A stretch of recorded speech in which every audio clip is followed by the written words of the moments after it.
This is not our geng. Yeah.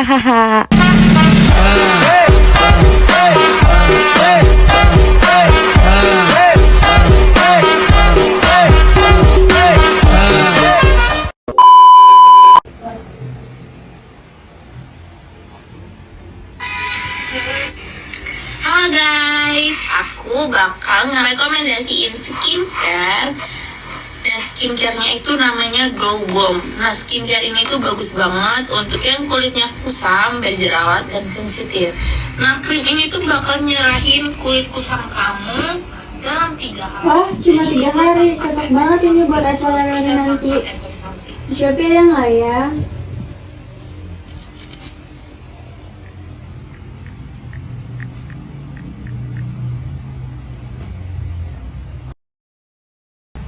Aduh, kok malah makin parah, padahal iklannya bilang aman.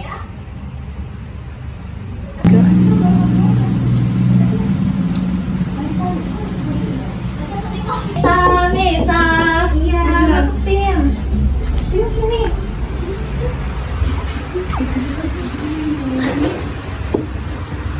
Kok muka aku makin parah ya, Pin? Aku udah bilang jangan beli skincare sembarangan. Coba kamu lihat dulu dia udah BPOM atau belum. Ya aku percaya aja, soalnya kan yang promosi influencer terkenal.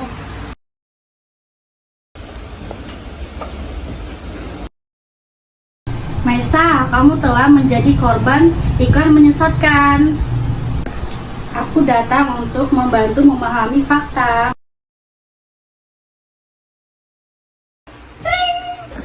Kamu siapa? Aku peri kebenaran konsumen. Janji untuk memutihkan 3 hari tanpa bukti yang jelas. Ayo ikut Ibu Peri. Melihat bagaimana iklan dibuat.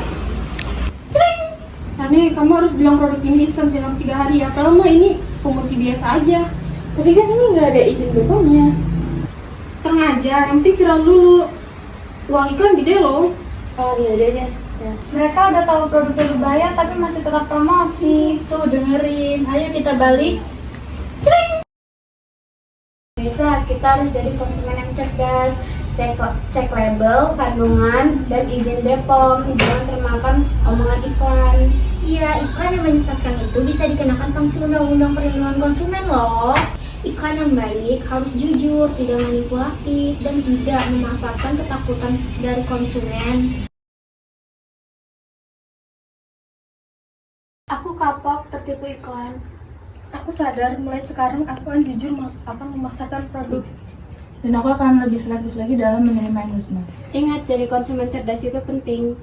Periksa, teliti, baru beli. Jangan biarkan iklan itu mengelabui kalian. Nah, itu adalah salah satu contoh iklan yang menyesatkan. Aku akan menjelaskan. Iklan yang melabui adalah bentuk penyimpangan informasi yang tampak benar, tapi sebenarnya menyesatkan, tidak logis, dan tidak berdasarkan. Iklan semacam ini sering ditemukan di media massa dan televisi dengan tujuan mempengaruhi keputusan konsumen secara tidak jujur. Terdapat 4 jenis utama klaim iklan yang melabui, yaitu yang pertama ada klaim objektif, yaitu pernyataan yang menyampaikan informasi tentang karakteristik produk dan dapat membuktikan kebenaran secara ilmiah atau melalui pengujian standar. Contohnya, produk air kemasan yang menyatakan berasal dari air mata pegunungan, padahal sebenarnya menggunakan air pump sebagai bahan baku. Yang kedua, klaim subjektif, yaitu pernyataan berdasarkan pendapat atau persepsi yang tidak bisa dibuktikan secara objektif karena sangat tergantung pada penilaian pribadi. Contohnya, iklan susu atau minuman yang mengklaim dapat membangkitkan gairah belajar atau meningkatkan prestasi kerja. Yang ketiga, klaim 2 arti, yaitu pernyataan yang bisa ditafsirkan dalam 2 arti sebagai benar tetapi juga menyesatkan. Contohnya, iklan yang mengatakan telur tidak berbahaya dan sumber gizi yang baik. Padahal bagi penderita kolesterol tinggi atau penyakit jantung, konsumsi telur bisa berbahaya. Dan yang keempat, yang terakhir, klaim tidak rasional, yaitu pernyataan yang tidak masuk akal, tidak logis, dan tidak didukung bukti ilmiah. Contohnya, iklan kecantikan yang mengklaim bisa menghilangkan perut wajah seketika, atau iklan mobil mainan yang dapat berjalan sendiri seperti kendaraan sungguhan. Konsumen bersikap kritis terhadap iklan. Konsumen tidak boleh langsung percaya pada setiap informasi yang diterima, melainkan harus mampu mengevaluasi dan memverifikasi kebenarannya. Sikap kritis ini penting agar konsumen tidak mudah tertipu dan dapat mengikuti. Produsen dan pelaku iklan juga dituntut untuk bersikap etis dan jujur dan menyampaikan informasi. Jika melanggar, mereka bisa dikenai sanksi dan mendapatkan reaksi negatif dari konsumen, pemerintah, bahkan pesaing. Contoh sikap kritis konsumen terhadap iklan, yaitu contohnya seorang brand iklan skincare yang mengklaim bisa memutihkan kulit hanya dalam 3 hari. Alih-alih langsung membeli, konsumen harus 1. Mengecek komposisi produk, 2. Mencari ulasan dari pengguna lain, 3. Konsultasi ke dokter kulit, 4. Membandingkan dengan produk lain yang sejenis. Selanjutnya ada undang-undang dan peraturan terkait periklanan. Yang pertama ada UU nomor 8 tahun 1999 tentang perlindungan konsumen, UU nomor 40 tahun 1999 tentang pers, UU nomor 24 tahun 1997 tentang penyiaran, UU nomor 7 tahun 1996 tentang pangan, PP nomor 69 tahun 1999 tentang label dan iklan pangan, PP nomor 81 tahun 1999 dan PP nomor 38 tahun 2000 tentang pengamanan rokok bagi kesehatan. Selanjutnya ada beberapa pasal UU nomor 8 tahun 1999 tentang perlindungan konsumen terkait peraturan iklan. Contohnya pasal 9.